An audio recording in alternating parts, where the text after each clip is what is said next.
Nous faisons tous face à une bataille que personne ne voit, une lutte silencieuse qui façonne qui nous sommes et comment nous vivons. Mais l'adversaire n'est pas à l'extérieur. Ce n'est ni cette personne qui critique vos défauts, ni ce supérieur qui exige trop. Il est bien plus proche. Il se trouve dans votre esprit. C'est cette voix qui surgit aux moments cruciaux, murmurant « Mieux vaut ne pas essayer, tu n'es pas à la hauteur. Et si tu échouais ?» Au départ, elle semble vouloir vous protéger, comme un ami inquiet. Mais, peu à peu, elle érige des murs invisibles, alimente vos peurs et freine vos actions. Voici la vérité. Cette voix n'est pas vous. Elle n'est pas un juge qui détermine qui vous êtes réellement ou ce que vous méritez. Cette voix est simplement le reflet de vos craintes, forgées par vos expériences passées, vos insécurités et les attentes que d'autres ont projetées sur vous. Le premier pas pour changer cela est de reconnaître qu'elle ne vous définit pas. Vous pouvez apprendre à questionner ces pensées et à réécrire votre histoire. La force pour y parvenir est déjà en vous. C'est le courage de voir au-delà de vos peurs, de comprendre vos émotions et de laisser la raison les guider. Les stoïciens nous ont enseigné que le véritable pouvoir réside dans le contrôle de nos émotions et dans la recherche de l'équilibre, même dans les moments difficiles. C'est la clé pour transformer votre esprit en passant d'un ennemi à un allié. Vous pouvez remporter cette lutte intérieure et vivre de manière plus libre et consciente. Dans cette vidéo, vous allez découvrir comment prendre le contrôle de vos pensées, grâce à la sagesse stoïcienne et à des outils pratiques issus de la science. Le changement commence maintenant. Comme l'a dit Platon, la plus grande victoire est de se conquérir soi-même. Lorsque vous maîtrisez votre esprit, il cesse de vous limiter et devient votre plus grand allié. Et c'est cela, vivre chaque jour avec clarté, but et liberté. Avant de commencer, abonnez-vous à la chaîne, laissez un j'aime et activez les notifications pour ne pas manquer les prochains contenus. Trouvez la source du bruit. Imaginez que vous rentrez chez vous et remarquez une tache sombre sur le mur, quelque chose de petit, presque insignifiant. Vous vous dites « je réglerai ça plus tard ». Mais les jours passent et la tache reste là, immobile, jusqu'à ce que vous ne la remarquiez plus, ou du moins, vous pensez ne plus la remarquer. Pourtant, au fond, cette imperfection vous dérange. Un jour, le mur commence à s'effriter, révélant que le problème était plus profond qu'il n'y paraissait. Ce n'était pas qu'une tache, mais une fuite cachée, créant des fissures et affaiblissant tout. Maintenant, réfléchissez. Combien de fois faites-vous la même chose avec vos pensées? Vous ignorez cette sensation gênante, cette peur ou cette inquiétude qui semble minime, mais qui grandit peu à peu jusqu'à occuper une place disproportionnée dans votre esprit. Les pensées négatives fonctionnent exactement de la même manière. Elles commencent comme des taches sur le mur, presque imperceptibles, mais persistantes. Et si vous ne les affrontez pas, elles prennent de l'ampleur, rongeant votre paix intérieure et votre clarté mentale. Les stoïciens le savaient bien. Épictète l'a clairement exprimé. Ce ne sont pas les choses qui nous troublent, mais l'interprétation que nous en faisons. Ce n'est pas le commentaire de votre supérieur, le regard traversant de quelqu'un ou une file d'attente interminable qui vous met hors de vous, mais bien la signification que vous choisissez de donner à ces situations. Lorsque vous peignez par-dessus la tâche sans en traiter la cause, cela peut donner l'impression que tout va bien, mais le problème persiste. Il en va de même pour l'esprit. Ignorer les pensées négatives ne fait que les renforcer. La véritable transformation commence lorsque vous vous arrêtez, que vous les affrontez et que vous les questionnez. Interrogez vos pensées comme un enquêteur de votre propre esprit. Marc Aurèle, dans ses Pensées pour moi-même, posait une question puissante. Est-ce sous mon contrôle? Si la réponse était non, il laissait simplement aller. Vous pouvez faire de même. Demandez-vous, pourquoi cela m'affecte-t-il autant? Cette pensée reflète-t-elle la réalité ou n'est-ce qu'une histoire que je me raconte? En examinant vos pensées, vous réaliserez que beaucoup d'entre elles ne sont que des échos de peur ou d'attentes irréalistes. C'est comme découvrir une fuite avant qu'elle ne détruise le mur. La réinterprétation est la clé. Martin Seligman, le père de la psychologie positive, a démontré que changer la manière dont nous interprétons les événements réduit l'anxiété et améliore notre bien-être. Réfléchissez-y. Lorsque vous regardez une erreur et que vous vous dites « je suis un échec », vous renforcez le négatif. Mais si, à la place, vous pensez « j'ai fait une erreur mais je peux apprendre de cela, vous créez un espace pour grandir. Il ne s'agit pas de prétendre que les problèmes n'existent pas, mais de changer la perspective avec laquelle vous les abordez. Ainsi, vous cessez d'être victime de vos pensées pour devenir le protagoniste de votre histoire. Un exercice simple pour commencer est d'écrire vos pensées négatives comme si elles étaient des fissures dans un mur, puis de vous poser les questions suivantes. Est-ce réel ou n'est-ce qu'une peur? Est-ce sous mon contrôle? Quelle est la pire chose qui pourrait arriver? Pour chaque pensée, essayez de créer une version plus réaliste. Par exemple, si vous pensez « je n'y arriverai jamais », transformez cela en « je n'y suis pas encore arrivé, mais j'apprends ». Rappelez-vous que reconnaître le problème n'est qu'un début. Comme dans une rénovation, il faut agir. Demandez-vous « quel est le plus petit pas que je peux faire maintenant pour transformer cela ?» et dirigez vos actions vers le changement que vous souhaitez. Le véritable changement exige du courage et de la constance. Il ne s'agit pas de simplement repeindre, mais de réparer la structure. À chaque pensée que vous défiez, à chaque action que vous entreprenez, votre esprit se renforce et vous reprenez le contrôle de votre vie. Vous avez déjà toutes les ressources nécessaires pour cette rénovation intérieure. Il est temps de les utiliser. Comment penser avec clarté? Imaginez Anne. Aux yeux de tous, elle semblait avoir la vie bien en main. Un bon travail, des amis, une famille. Extérieurement, tout paraissait parfait. Mais au cours d'une conversation sincère, elle m'a confié quelque chose que je n'ai jamais oublié. Quand je fais une erreur, je me sens comme un échec total. Mon esprit répète des choses comme « Pourquoi tu gâches toujours tout ?» ou « Tu ne seras jamais assez bien ». Anne ne faisait pas que commettre des erreurs. Elle livrait une bataille intérieure, portant des poids invisibles qui l'épuisaient chaque jour davantage. Ce qui était le plus effrayant, elle ne percevait même pas l'impact de ce dialogue interne. Maintenant, réfléchissez. Combien de fois vous êtes-vous parlé ainsi? Combien de fois vous êtes-vous traité avec une dureté que vous n'oseriez jamais employer envers une personne que vous aimez? La vérité, c'est que vous êtes la personne avec qui vous dialoguez le plus. Et ce que vous vous dites a un pouvoir immense.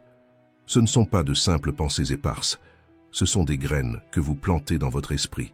Ce qui pousse à partir de ces graines détermine la manière dont vous percevez le monde et vous-même. Marc Aurèle, l'empereur stoïcien, disait « Le bonheur de votre vie dépend de la qualité de vos pensées ». Il avait raison. Lorsque vous vous critiquez sans cesse, c'est comme courir un marathon avec un sac rempli de pierres sur le dos. Chaque pas devient plus lourd jusqu'à ce que la course semble insurmontable. Le problème ne réside pas dans la course, mais dans le poids que vous persistez à porter. Carl Jung, l'un des plus grands psychologues de l'histoire, a dit une vérité profonde. Jusqu'à ce que vous rendiez conscient l'inconscient, il dirigera votre vie et vous l'appellerez « destin ». Ces critiques internes, répétées encore et encore, se transforment en schémas inconscients.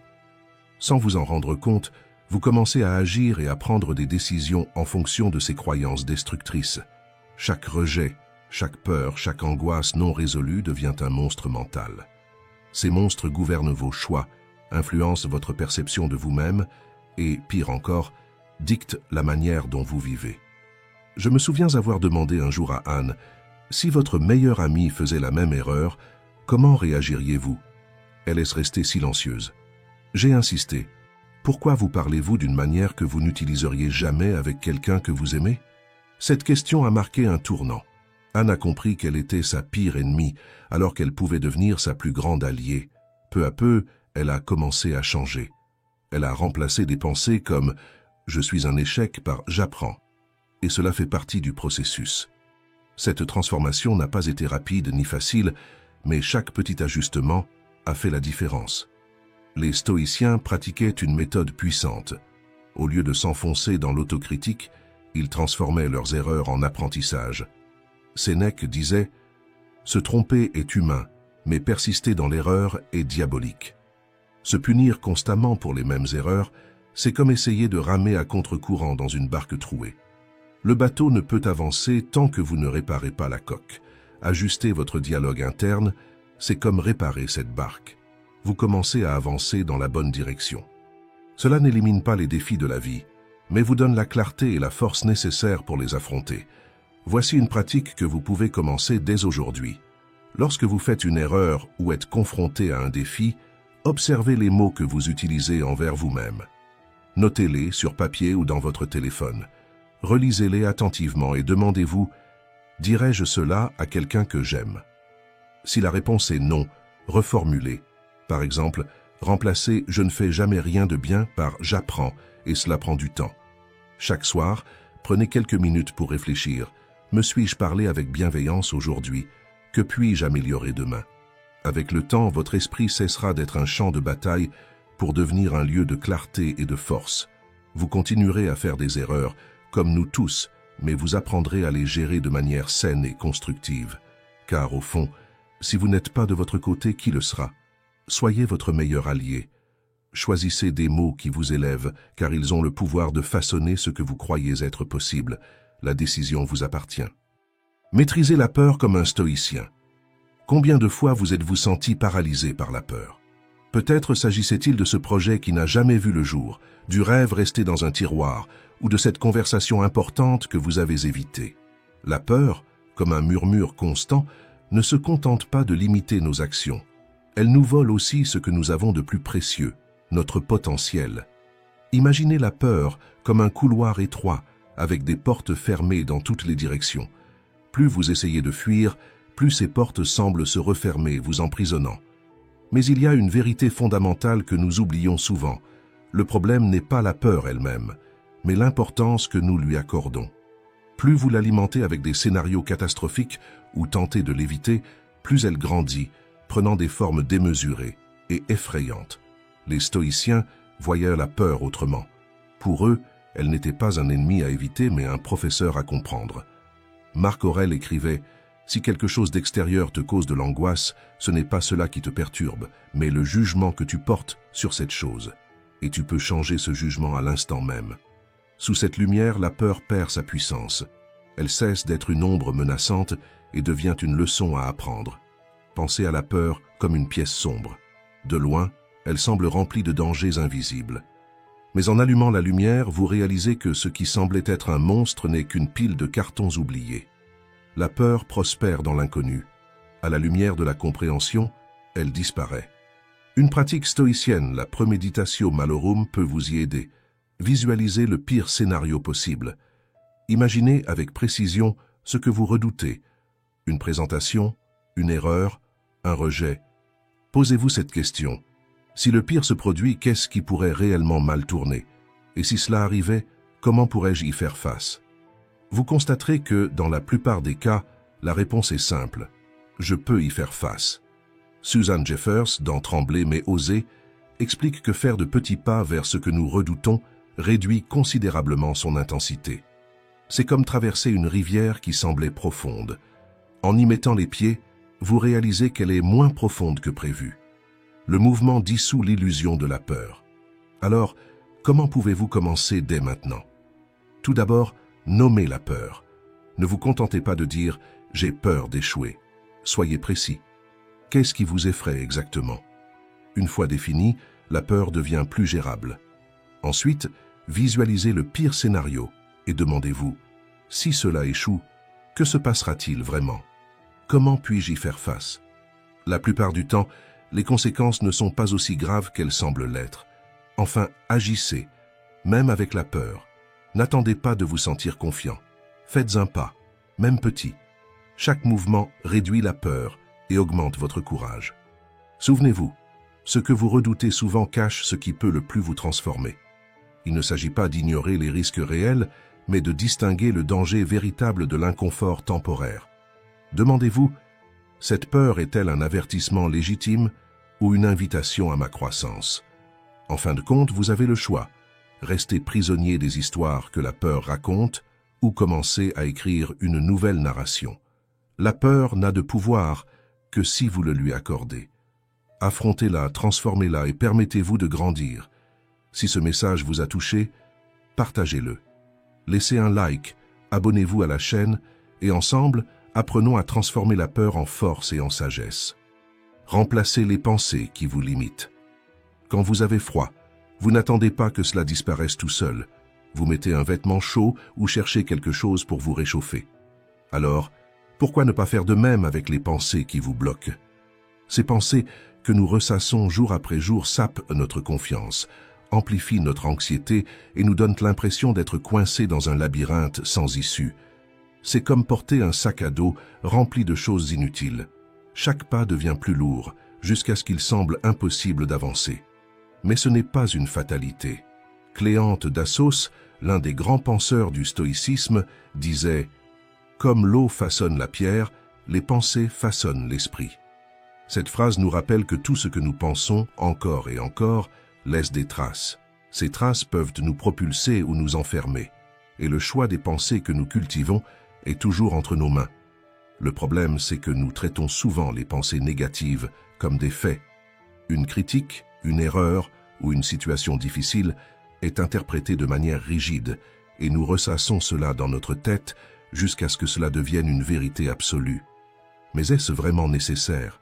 Imaginez que vous trébuchiez et pensiez « je suis un échec ». Et si, au lieu de cela, vous pensiez « j'ai fait une erreur, mais je peux essayer à nouveau ». Ce n'est pas seulement une question d'optimisme, c'est de la science.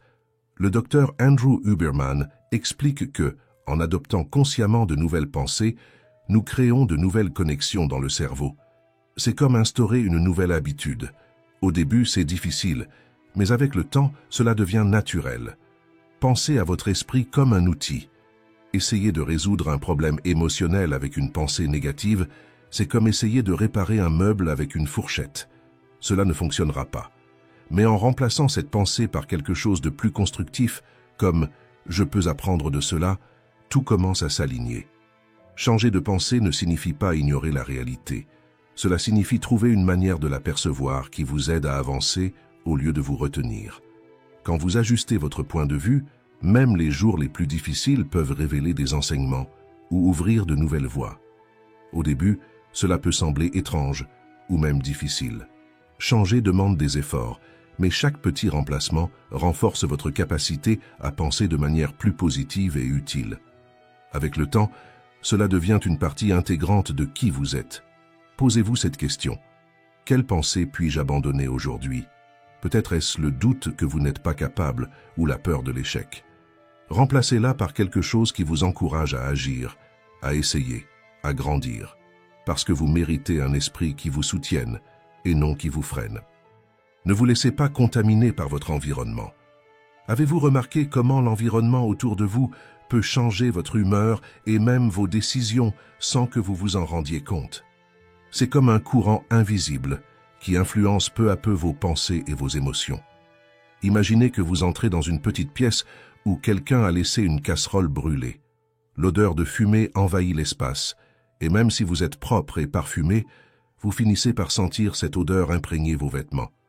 La négativité agit de la même manière, une chose qui semble éloignée, mais qui peut rapidement vous affecter, même si vous avez commencé la journée dans de bonnes dispositions. La science explique cela grâce aux neurones miroirs, qui nous connectent émotionnellement aux personnes qui nous entourent. Lorsque nous sommes entourés de pessimisme ou de critique, notre cerveau reflète ces émotions, comme un miroir. Sans nous en apercevoir, nous commençons à porter ce poids, influençant nos choix et nos attitudes. Mais voici la bonne nouvelle. Vous n'êtes pas obligé d'accepter cela. Pensez à une pièce fermée avec un air lourd. Que feriez-vous? Vous ouvririez une fenêtre, allumeriez un ventilateur ou sortiriez simplement. Pour l'esprit, c'est un peu pareil. Vous pouvez choisir ce qui entre et ce qui reste à l'extérieur. Sénèque disait « Entourez-vous de personnes qui peuvent vous rendre meilleur et efforcez-vous également d'améliorer les autres ». Cela ne signifie pas que vous devez vous éloigner de tout le monde, mais qu'il est essentiel de fixer des limites claires sur ce qui mérite votre attention et votre énergie. C'est comme protéger votre maison les jours de pluie. Vous ne pouvez pas empêcher la tempête, mais vous pouvez fermer les fenêtres pour protéger l'intérieur. La psychologie nous enseigne également quelque chose d'important.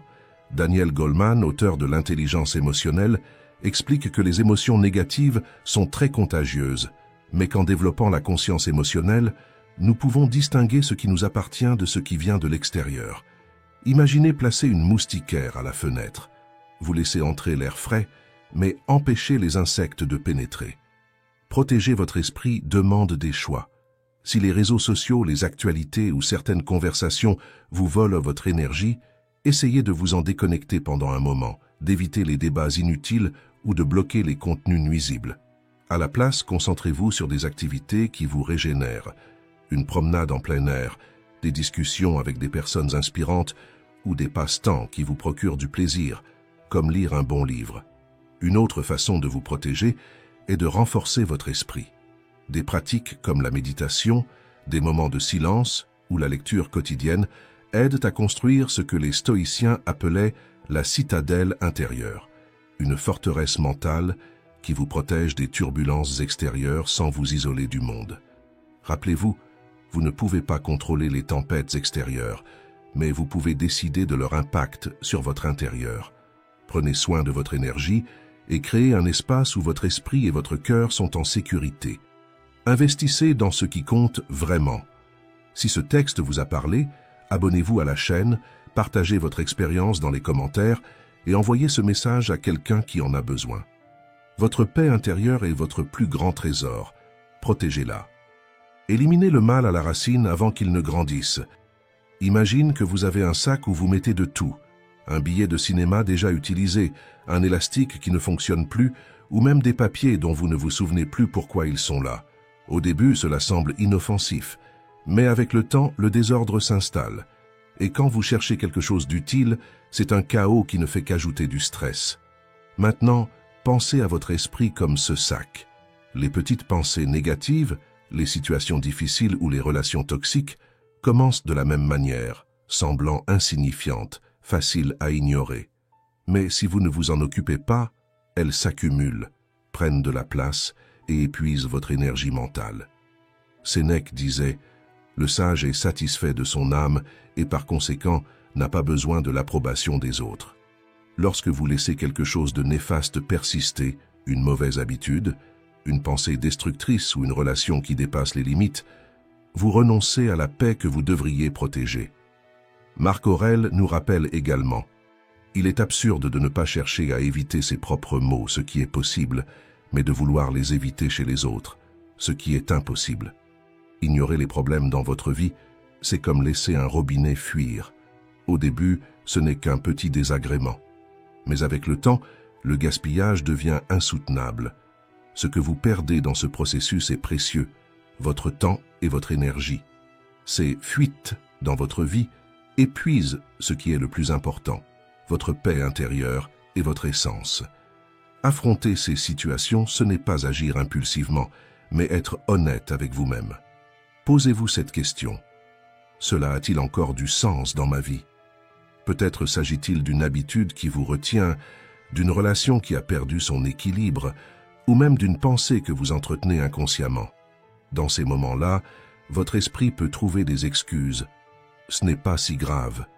Ou je m'en occuperai plus tard.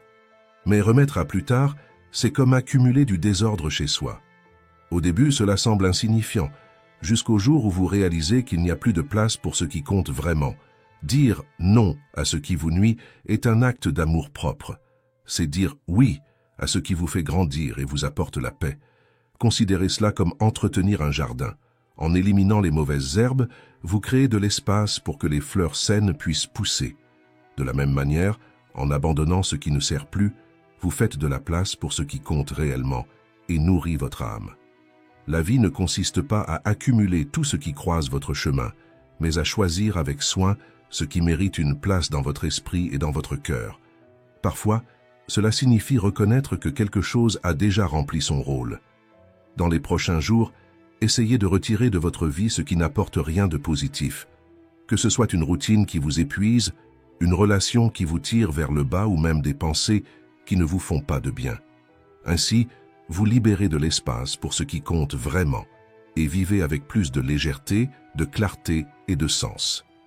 Apprenez à être plus fort que les pressions de la vie. Imaginez que vous portez des sacs de course très lourds et que le chemin jusqu'à chez vous semble interminable. Chaque pas demande plus d'efforts, vos bras commencent à vous faire mal, et à un moment vous vous demandez « Est-ce que je vais réussir à continuer ?» Cette sensation vous est familière, n'est-ce pas? La vie ressemble souvent à ce moment-là. Les défis surgissent comme des poids supplémentaires, testant nos limites. Et cette petite voix intérieure commence à murmurer qu'il vaut mieux abandonner. Mais c'est précisément dans ces moments que nous découvrons notre véritable force, celle qui apparaît lorsque continuer est la seule option. Marc Aurèle, l'un des plus grands stoïciens, nous a enseigné une leçon précieuse. L'obstacle devient le chemin. Il nous rappelle que les obstacles ne sont pas là pour nous arrêter, mais pour nous transformer.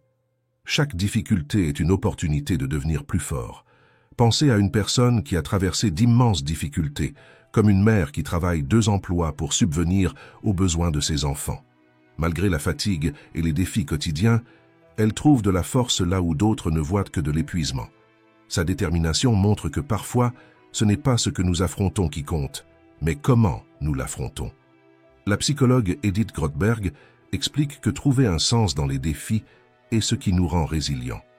Lorsque nous commençons à voir les problèmes comme des opportunités d'apprentissage, quelque chose change en nous.